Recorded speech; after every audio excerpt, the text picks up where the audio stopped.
শিক্ষা সংক্রান্ত গুরুত্বপূর্ণ আপডেটগুলো পেতে হলে অবশ্যই শুভেন্দু ই একাডেমি চ্যানেলটি সাবস্ক্রাইব করুন। পাশে থাকা বেল আইকনটিতে ক্লিক করে ভিডিওটি বেশি বেশি করে শেয়ার করুন।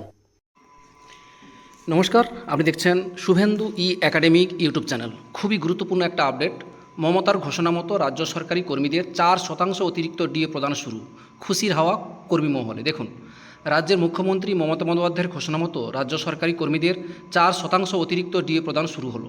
এ রাজ্যে সরকারি কর্মীদের 4% হারে 1 মাসের অতিরিক্ত মহার্ঘ ভাতা ডিএ দেওয়া হচ্ছে। জুন মাসের বেতনের আগেই এই টাকা কর্মীদের ব্যাঙ্ক অ্যাকাউন্টে পৃথকভাবে পাঠানো হচ্ছে বুধবার থেকেই।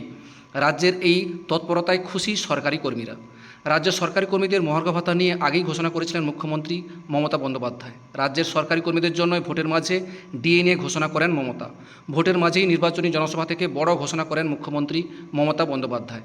রাজ্য সরকারি কর্মীরা জুন মাসে বাড়তি টাকা পাবেন বলে জানান মমতা।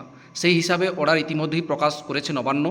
এবারে রাজ্য বাজেটে ঘোষণা করা হয় যে মে মাস থেকে আরও 4% বর্ধিত হওয়া, অর্থাৎ মোট 14% ডিএ পাবেন সরকারি কর্মী এবং অবসরপ্রাপ্ত পেনশন প্রাপকরা।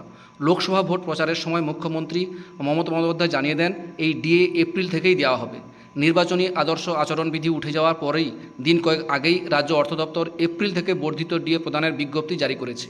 এরপর এপ্রিল মাসের বর্ধিত ডিএর অংশটুকু দেওয়া শুরু হলো।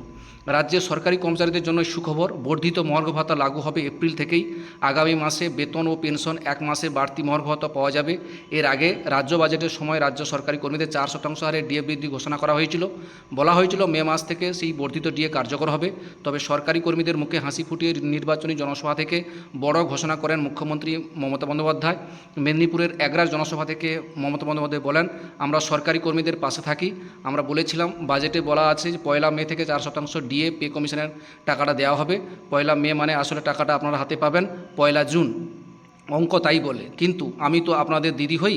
আমি আলোচনা করে ঠিক করেছি আমরা 1 মে থেকে টাকাটা দেব না। 1 মের বদলে এটা 1 এপ্রিল থেকেই কার্যকর হবে। মমতা আরও বলেন 1 জুনে গিয়ে এই টাকাটা পাবেন রাজ্যের সরকারি কর্মীরা। এপ্রিলে বেতনের সঙ্গে যে বাড়তি ডিএ টাকাটা পাওয়ার কথা তাও সেদিন পেয়ে যাবেন। এবার সরকারি কর্মীরা খুশি তো? 1 মাসে তাহলে বাড়তি হলো কত হলো? অনেক বাড়বে। সবার মুখে হাসি থাকুক, আমি এটুকুই চাই। আমার ক্ষমতার মধ্যে থাকলে আমি করে দেব। প্রসঙ্গত উল্লেখ্য, বিগত সময়ে 3 দফায় ডিএ বৃদ্ধির পর 1 জুন থেকে 14% হারে ডিএ পাবেন রাজ্য সরকারি কর্মীরা। অন্যদিকে কেন্দ্রীয় সরকারি কর্মচারীরা বর্তমানে 7ম বেতন কমিশনের আওতায় 50% হারে ডিএ পান। কেন্দ্রীয় হারে মহার্ঘ ভাতা দেওয়ার দাবিতে অনড় সরকারি কর্মীদের একাংশ। 2023 সালের জানুয়ারি থেকে ডিএ বাড়ানোর দাবিতে আন্দোলন চালিয়ে যাচ্ছে সংগ্রামী যৌথ মঞ্চ। এই ছিল একটা আপডেট আপনাদের সঙ্গে শেয়ার করলাম। ভিডিওটি দেখার জন্য অসংখ্য ধন্যবাদ।